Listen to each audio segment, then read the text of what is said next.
Joyeux Hanouka à tout le monde.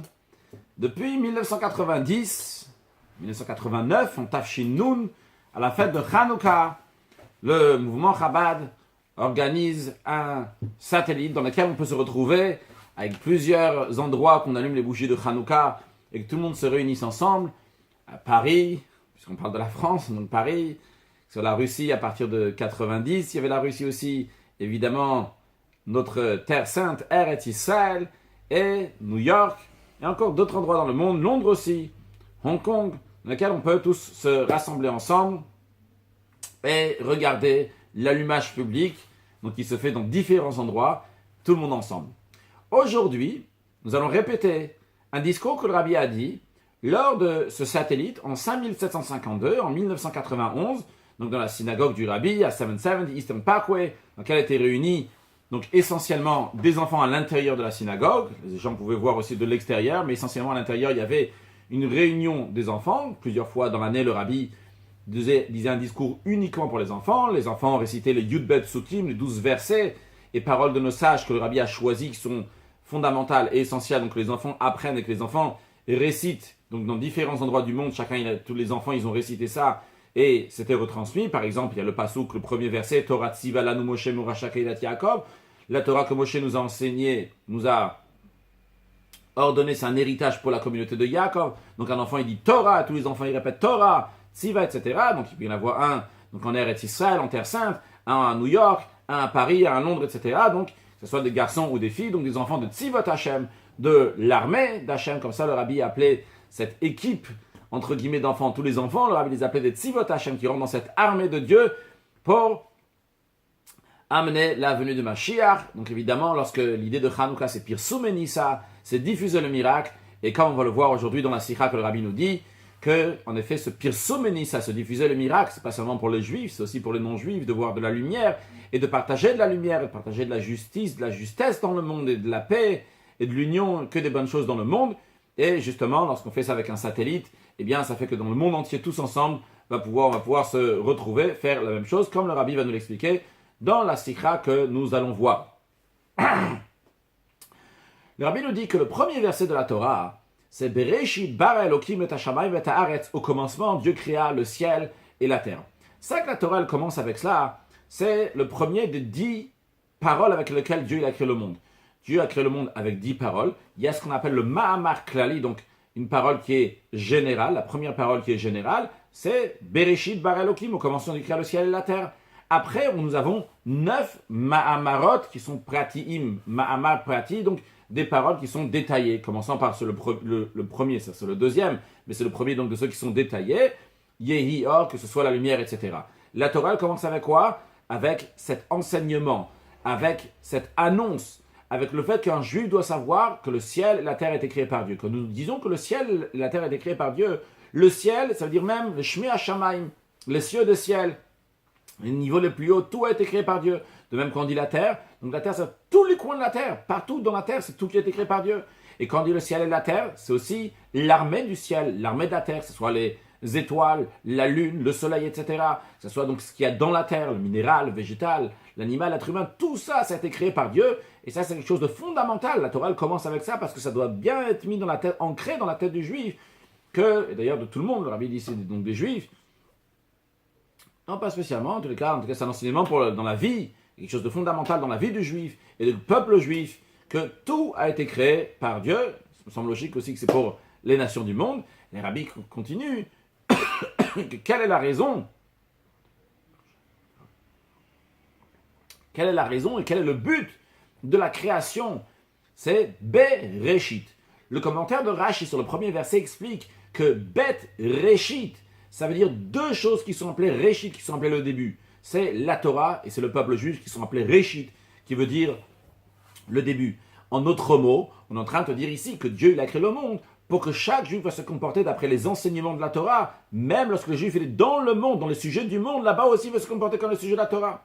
Et le Rabbi dit par exemple, dans un événement ordinaire, dans la vie de tous les jours, comme par exemple de l'eau, un verre d'eau, quelque chose qui est nécessaire, que quelqu'un il doit boire.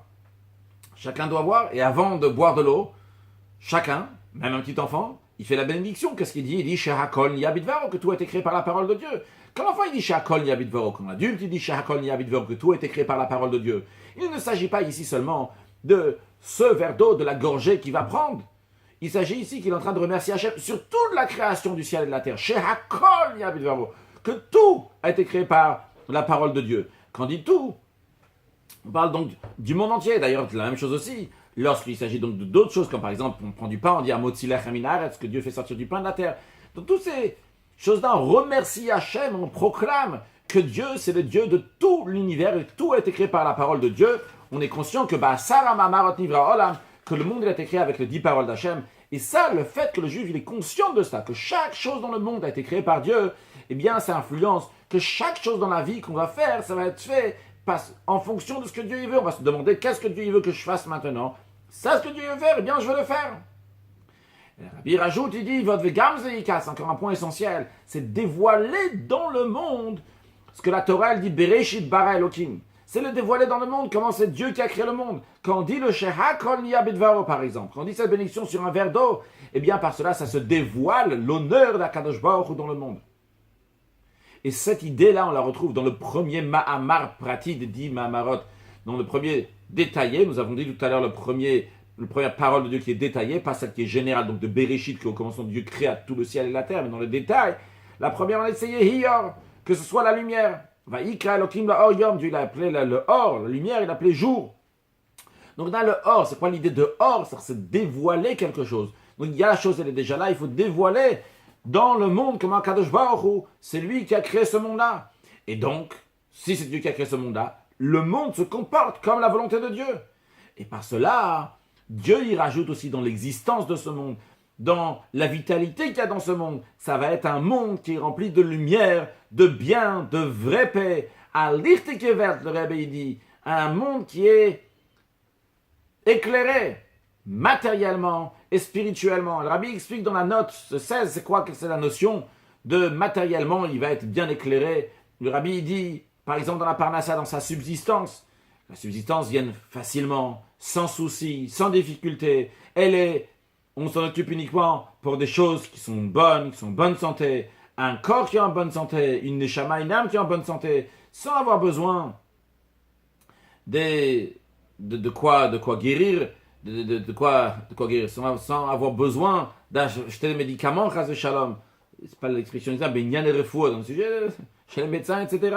Mais uniquement qu'on se sert pour boire, pour manger, pour attacher la neshama, l'âme avec le corps, et de même dans toutes les choses qui rajoutent la santé du corps et de l'âme. Donc ça, c'est lorsqu'on se comporte comme on réalise, on dévoile dans le monde que ça a été créé par la parole de Dieu, eh bien Dieu rajoute encore plus de lumière matériellement et spirituellement dans ce monde-là.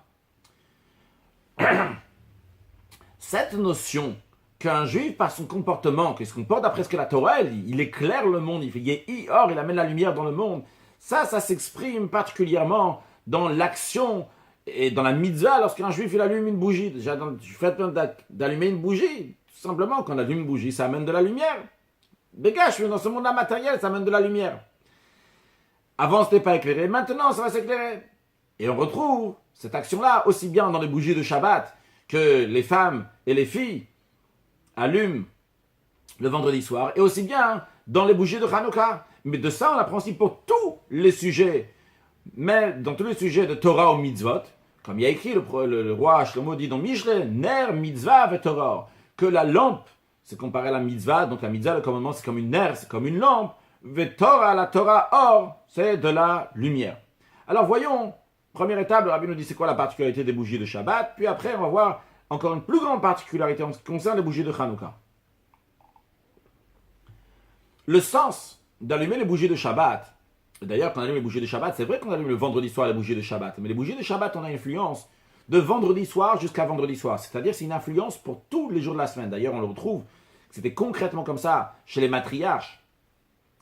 Rivka et sa belle-mère, Sarah, la première des patriarches et la deuxième des matriarches, que la Torah nous raconte, que les bougies de Shabbat étaient allumées, ils allumaient le vendredi soir et ça restait toute la semaine. Mais même chez les femmes d'aujourd'hui, les filles d'aujourd'hui, qu'on ne voit pas ça concrètement, mais l'influence spirituelle existe depuis vendredi jusqu'à vendredi. Les bougies de Shabbat sont là de vendredi jusqu'à vendredi. Pourquoi on allume ces bougies de Shabbat-là? C'est ramené dans Shulchan Aruch du Admour Hazaken, le code de la loi du premier rabbi de Chabad. Il explique, donc il ramène ce que nos sages disent, que c'est pour Shalom Bayit, pour la paix dans la maison. Premièrement, parce que c'est désagréable de manger dans l'obscurité. Quand tu manges dans l'endroit où il y a de la lumière, c'est plus agréable. Deuxièmement, pour pas qu'on va trébucher sur un morceau de bois, sur une pierre, c'est désagréable lorsqu'on trébuche. C'est pas agréable. Le sens de ça, c'est quoi? C'est que même pendant qu'on est la nuit c'est un moment de chosher. C'est Dieu qui a fixé comme ça que c'est un moment d'obscurité. Mais qu'est-ce qu'on fait avec ces bougies-là? On amène de la lumière même dans l'obscurité. L'idée de ner mitzvah vetorah. Par cela qu'un juif il allume une bougie qui va éclairer pendant la nuit, que pendant la nuit aussi il va pouvoir étudier la Torah. Pendant la nuit aussi il va pouvoir se comporter comme la Torah le dit. Par exemple, pour pouvoir distinguer entre un manger qui est cachère et un manger qui n'est pas cachère. Pouvoir regarder dans le Sidour, dans le livre de prière, pour dire la bénédiction qui correspond, qui doit dire. Par exemple, le Birkat Hamazon, la bénédiction après avoir mangé du pain. De la même manière aussi les bénédictions de Hanouka. Le premier soir, il y a 3 bénédictions. Le deuxième soir, il y a 2 bénédictions. Il a besoin de lumière, pour ça il allume une bougie. Donc des choses qu'il a besoin de se comporter comme la Torah lui dit, qui va éclairer son chemin et le comportement de l'homme. Donc en allumant les bougies, en allumant une bougie, eh bien, tu amènes du Shalom Bayit et tu amènes de la lumière. Ça, c'est de manière générale pour la bougie et de manière particulière pour le Shabbat, pour le vendredi soir. Mais Rabbi dit, en ce qui concerne les bougies de Hanouka, il y a quelque chose d'encore plus particulier. Dans plusieurs sujets, le Rabbi veut nous dire 3 inyanim, 3 sujets dans lesquels les bougies de Hanouka, ils ont une particularité même par rapport aux bougies de Shabbat. Premièrement, la mitzvah de Hanouka a été instaurée pour montrer, pour dévoiler le miracle qui est arrivé à l'époque de Hanouka. Et comme le Rambam dit, lorsque il exprime, donc il raconte comment c'est passé à l'époque des Grecs, juste pour information, c'est passé il y a environ 2200 ans, c'était au milieu de la période donc, du deuxième temple, lorsque les rois grecs ils ont fait des décrets sur le peuple juif, ils n'ont pas laissé faire Torah Mitzvot jusqu'à que Dieu il a eu pitié pour le juif, il les a délivrés. Ou bien, comme on dit aussi dans la bénédiction de Hanouka, que Dieu a fait des miracles à nos ancêtres à cette époque-là, à l'époque de Hanouka. De même dans la prière que nous disons après avoir allumé les bougies, on dit ces bougies-là, nous allumons pour les délivrances, les miracles, les merveilles. Et à la conclusion, d'ici Anisecha, Vaniflotecha, Ve'al Yeshuotecha, sur tes miracles, sur tes merveilles, sur tes délivrances. Tout ça, ça montre qu'il y a ici une victoire du peuple juif dans le comportement de Torah Mitzvot. Vrai, c'était un moment d'obscurité, un moment dans lequel les Grecs ne laissaient pas faire Torah Mitzvot. Mais les Juifs, ils surmontent tout ça, ils amènent une lumière spirituelle, le ner, mitzvah, Torah. Comment une mitzvah, un commandement de Dieu, c'est une lampe, et comment la Torah, c'est de la lumière. Et ça, c'est encore plus que dans la bougie de Shabbat. Là, on voit que c'est un moment d'obscurité. Donc, quand on voit l'obscurité, il y a des Grecs qui disent clairement, on ne veut pas que tu fasses Torah Mitzvot, et quand même le Juif fait Torah Mitzvot. Eh bien, il ramène, montre comment cette lumière, c'est une lumière qui est spirituelle, qui amène la lumière d'Akadosh Baruch, qui amène la lumière de Dieu. Ça, c'est un point. Donc, c'est une lumière spirituelle. Un deuxième point, quelque chose qui est particulier pour les bougies de Hanouka, c'est quoi? C'est vrai que tu as allumé la première soir, tu as allumé une bougie. Vrai que tu as allumé une lumière spirituelle, très très bien. Mais après, les bougies de Hanouka exigent et disent Mossi ve'holer, il faut rajouter. Vrai que tu as allumé une bougie hier, maintenant tu vas allumer une deuxième bougie, etc. jusqu'à que tu arrives à 8 bougies. Et l'idée qu'il y a derrière ça, c'est quoi? C'est que par cela, on souligne que chaque jour, un juif, il avance. Yelchu mechail el chayil.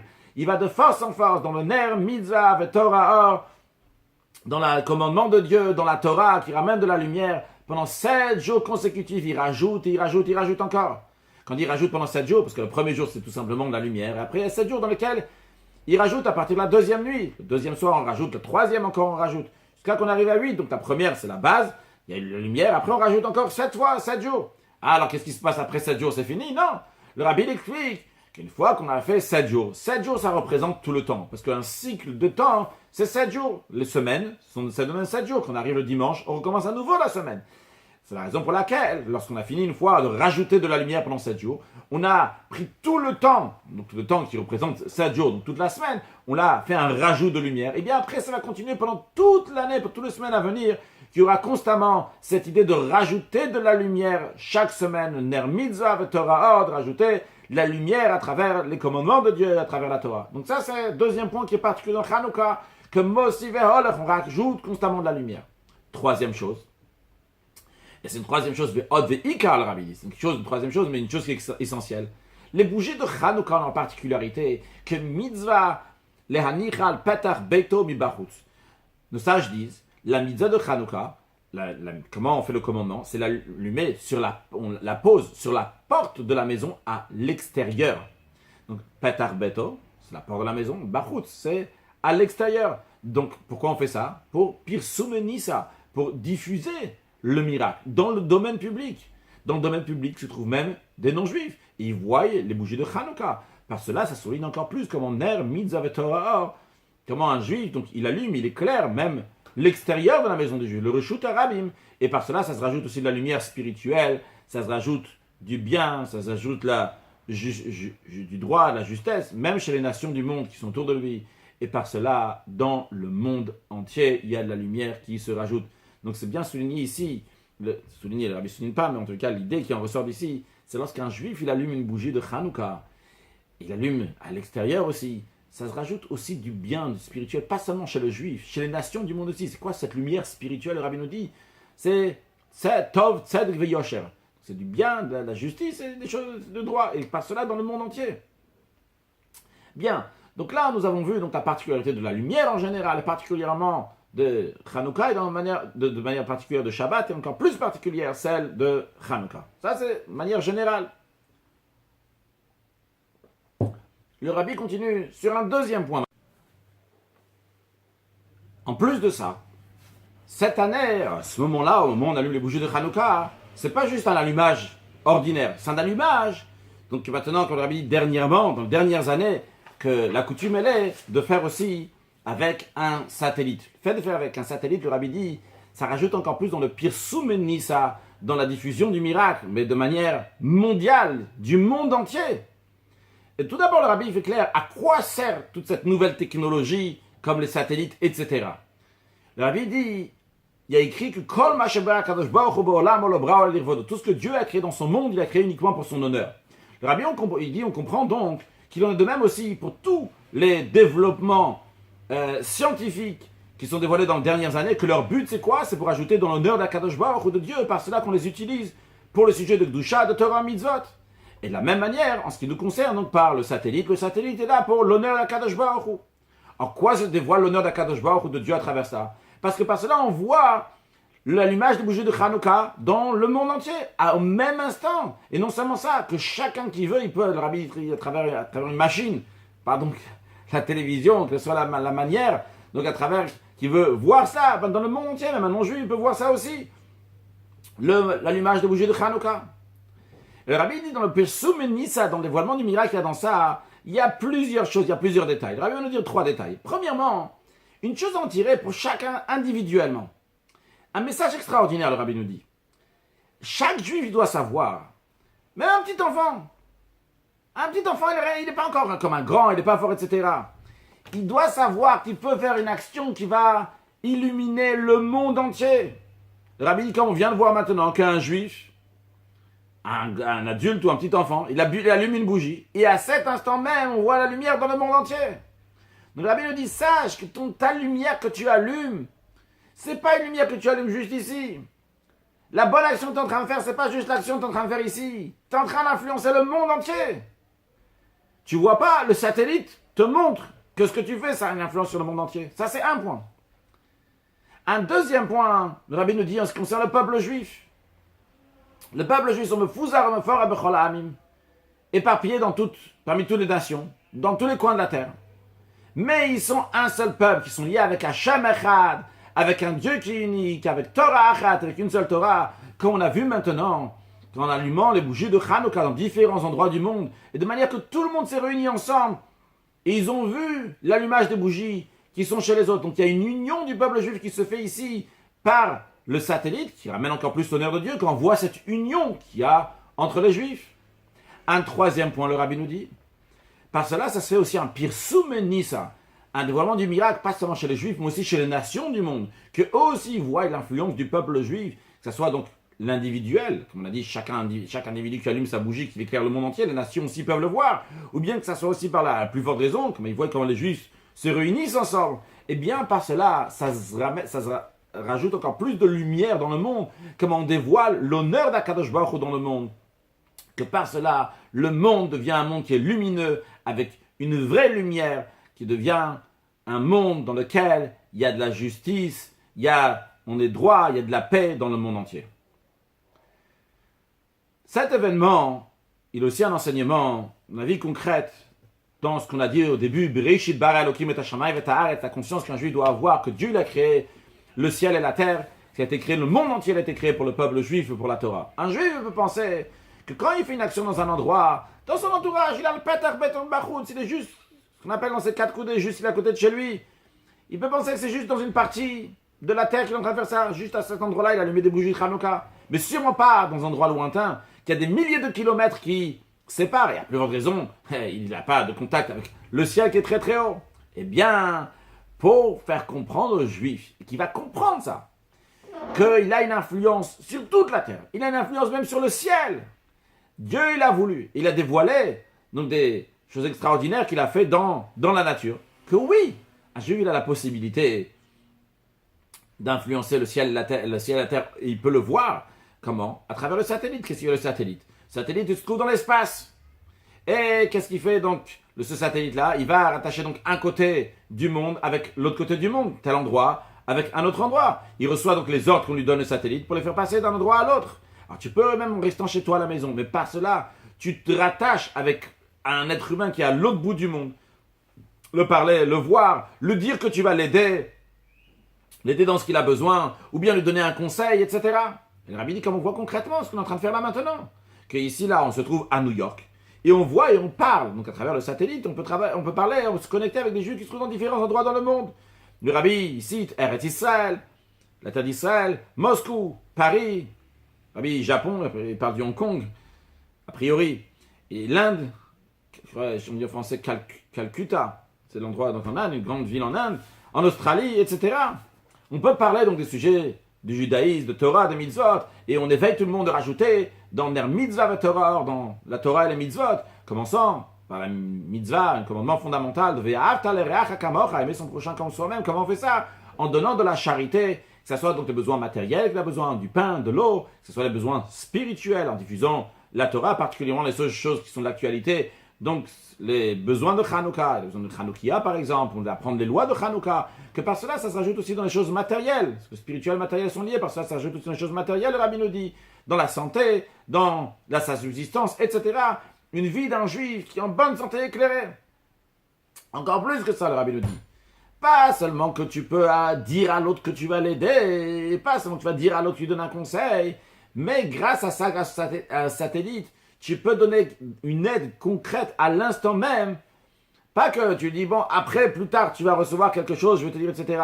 Le rabbi dit, comme le chidush b'shanim acharot, la nouveauté dans les dernières années, que par un satellite, on peut faire passer de l'argent à la banque, ou bien à un magasin, que ce soit donc pour la nourriture, ou pour des choses qu'il y a besoin pour la maison. On peut dire, j'envoie de l'argent pour telle et telle personne, de manière qu'à l'instant même, il reçoit cette aide-là d'un bout du monde à l'autre bout du monde.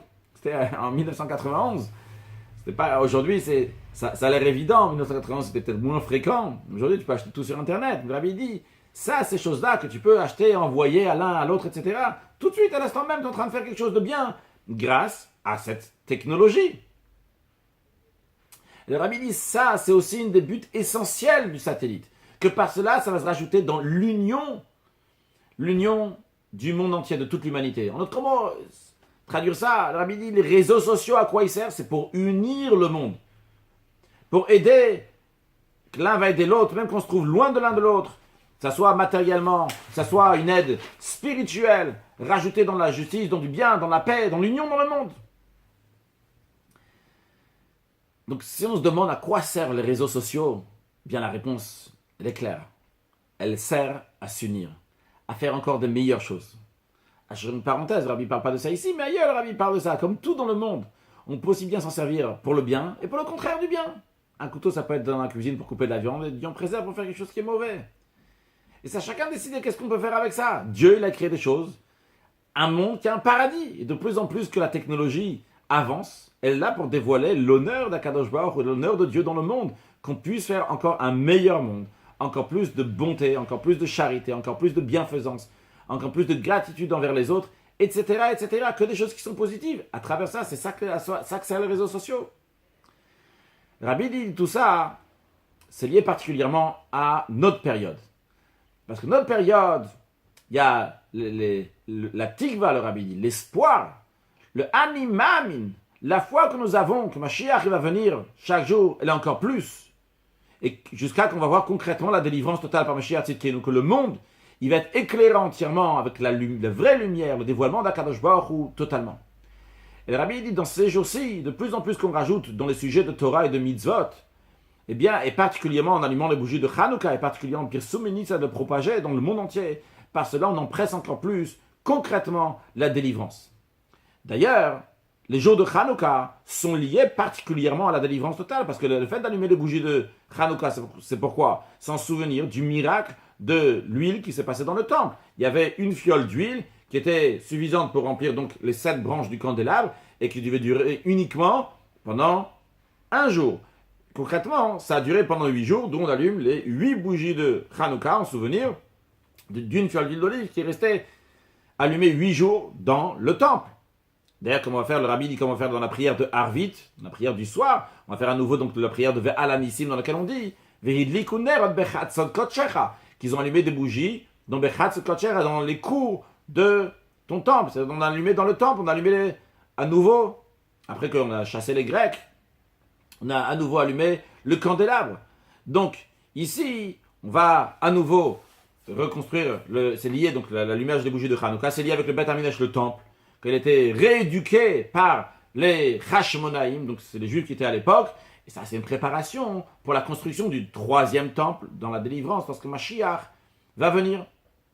Donc le lien de Hanouka avec la Géoula, la délivrance, c'est que de la même manière qu'à l'époque de Hanouka, ils ont rééduqué le 2e temple, après qu'une fois qu'ils ont chassé les Grecs, ils ont rééduqué le temple, ils ont fait réinauguration du temple plutôt en français, inaugurer le temple. De la même manière aussi, nous allons inaugurer le 3e temple, c'est une préparation pour encore une inauguration du 3e temple qui va être construit par Mashiach Tzidkenu. Le Rabbi dit, quelle est la mitzvah, le commandement particulier qui a une force pour rapprocher la Géoula, la délivrance, c'est la tzedaka, la charité, comme le sage disent que dans la tzedaka, Hashem karev et Géoula, que la tzedaka, la charité, a une particularité qui rapproche la Géoula, la délivrance. De ça, on comprend qu'il faut rajouter encore plus dans la charité. Le Rabbi dit, ce serait bien que ça soit tout de suite. Comme ça, tu fais tout de suite la tzedaka, la charité, comme ça, Mashiach aussi vient tout de suite. En plus de Rabbi, on ne sait pas, on ne sait pas c'est quoi la dernière chose, la petite chose qui va faire pencher la balance pour faire venir la venue de Mashiach. Peut-être c'est juste ces quelques petites pièces que nous allons donner. On sait que le Rambam Maïmonide dit qu'il faut regarder le monde entier comme une balance. D'un côté, il y a du bien, de l'autre côté, etc. Eh bien, le Rambam dit, il faut se regarder chacun, doit se regarder à lui-même et le monde entier comme cette balance. Et si j'ai fait une bonne action, eh bien j'amène une délivrance pour moi, j'amène une délivrance pour le monde entier. C'est-à-dire qu'une petite action d'un juif, excusez-moi, le Rabbi dit pas une petite action, le Rabbi dit une action d'un juif, qu'il soit grand ou qu'il soit petit, qui donne une prouta, c'est une petite pièce, à la tzedaka, à la charité, ça amène une délivrance de Geoula, Mitit Vashlema, la délivrance totale. Et le Rabbi dit, vu qu'on a une mitzvah maintenant, un commandement de tzedaka qui se présente, le Rabbi dit, tout de suite après la prière de Harvit, le Rabbi est en train de parler, après il y a la prière de Harvit, la prière du soir, le Rabbi dit, on va donner à chacun qui se trouve ici, shlichut mitzvah, on va lui donner une mission donc, pour faire la mitzvah de donner la tzedaka.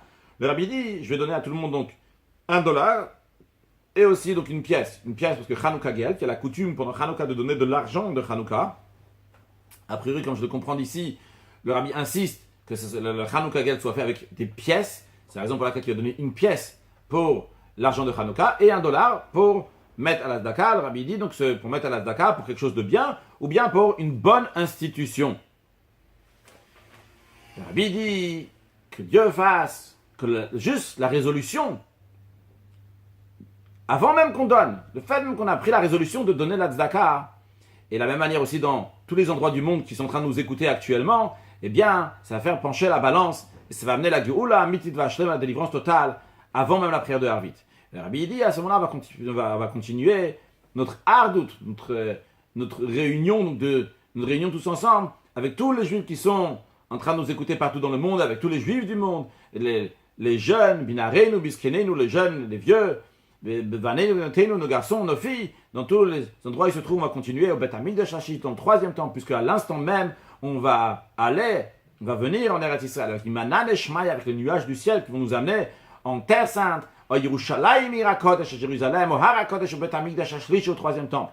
Et Rabbi dit, on continue dans tous les sujets de Chanukah, dans l'endroit qu'on a allumé la Hanoukia la première fois, de la menorah, on a allumé les bougies de Hanouka la première fois. Donc c'était Bechatzot Kodesh, c'était dans le troisième temple, qu'on va dire dans la prière de Harvit, avec l'inauguration du troisième temple, et amener des sacrifices, commençant par les sujets des sacrifices qui sont liés avec la prière du soir, parce que nous avons 3 prières dans la journée. Les 2 premières prières sont celles de Shacharit et de Mincha, celles du matin et de l'après-midi sont liées avec le sacrifice qu'on amenait le matin et le sacrifice qu'on amenait l'après-midi lorsqu'il y avait le temple. Mais après, s'il y avait des varim ou darim, des membres du sacrifice qui n'avaient pas encore été brûlés dans la journée, on les faisait brûler le soir, c'était consumé la nuit sur l'autel. Donc, la prière de Harvit, celle du soir, elle est liée pas avec un sacrifice qu'on offre, mais avec les membres qui sont brûlés sur l'autel, qui sont en train de se consumer sur l'autel. Alors la question peut se poser, s'il n'y a pas eu de sacrifice dans la journée, comment tu peux amener, faire consumer des membres sur l'autel? Alors le Rabbi ramène, il y a écrit que le prophète Eliyahu Hanavi offre des sacrifices de tamis, donc tous les jours, il fait tout ce qu'il faut. Alors le Rabbi dit, on va prendre ces membres-là du sacrifice que Eliyahu Hanavi a offert, on va les mettre donc sur l'autel. Donc, et comme ça, c'est une préparation. Donc, pour la Tumat Hadashem, ça arrivait le matin, la première des choses que les Kohanim, les prêtres dans le temple faisaient, c'est enlever les cendres qu'il y avait sur l'autel. Et donc, comme ça aussi, donc, le commandement de Esh Tamitu Kadam Mizbeach Tirbe, qui a un feu perpétuel sur l'autel. Donc, ils faisaient attention de rajouter donc, du bois pour qu'il y ait un feu perpétuel sur l'autel. Donc, le Rabbi dit, comme ça, on arrive donc à cette mitzvah-là. Et l'essentiel, que tout ça soit fait concrètement, tekef, yad, mamash, tout de suite. Après, le Rabbi dit que puisqu'on se prépare pour la prière, après la Sikha, une fois que le Rabbi a fini, il a dit que puisqu'on se prépare à la prière de Harvit, et particulièrement au Kriyat Shema Shel Harvit, donc du schéma du soir, que son sujet c'est recevoir le joug de Dieu, on va conclure avec un chant qui est lié avec Kabbalat Tomachot Shamayim, recevoir le joug de Dieu. Le Rabbi a commencé à chanter Niet, Niet, Niet Kavo. C'est le mot en Russie pour dire qu'il y a un seul Dieu, il n'y a rien d'autre à part Akadosh Baruch Hu, il n'y a rien d'autre à part Dieu. Après ça, donc, le Rabbi il a donné $1 à tout le monde, et Chanukah Geld, une pièce de 10 centimes. D'abord, il a donné aux enfants, aux garçons, aux filles qui étaient là-bas, et après à tous les gens qui étaient présents là-bas sur place pour mettre à la charité. Alors nous aussi, mettons la charité dans cette sikha qui est extraordinaire. Le Rabbi a parlé donc devant des milliers de personnes, et au satellite, il y avait donc tous les gens qui écoutaient au même instant. Le Rabbi nous a montré comment c'est très important de ramener de la lumière spirituelle dans le monde. Ça, c'est la particularité de Hanouka, cette lumière spirituelle qui nous dit comment se comporter de manière droite, de manière juste, de manière exacte, de propager dans le monde la lumière d'Akadosh Baruch Hu, de dévoiler cela, et pas seulement pour les juifs, pour les non-juifs, pour le monde entier. Et comment les réseaux sociaux, comment on a traduit les réseaux sociaux, pas d'un satellite, mais les réseaux sociaux, etc., sont faits pour le service d'Akadosh Baruch Hu. Alors, continuons à pirsoumer ça, à diffuser avec les moyens technologiques que nous avons aujourd'hui pour amener du bien dans le monde, et que ce monde va devenir un monde qui a plein de lumière, plein de bonheur, qu'Hachem bénisse chacun, chacune, tout ce qu'il a besoin, avec plein de lumière dans la vie matérielle et spirituelle. Et ceux qui ont besoin de trouver leur mazal vont trouver leur mazal. Ceux qui ont besoin d'avoir des enfants vont avoir des enfants. Ceux qui ont des enfants, ils vont avoir une satisfaction des enfants, une satisfaction chassidique des enfants, une excellente santé pour tout le monde, une bonne subsistance, comme le Rabbi il mentionne dans cette sikha aussi, et qu'on aura toutes les bonnes choses que nous avons besoin, et l'essentiel de tout, la venue de Mashiach, now, joyeux Hanouka.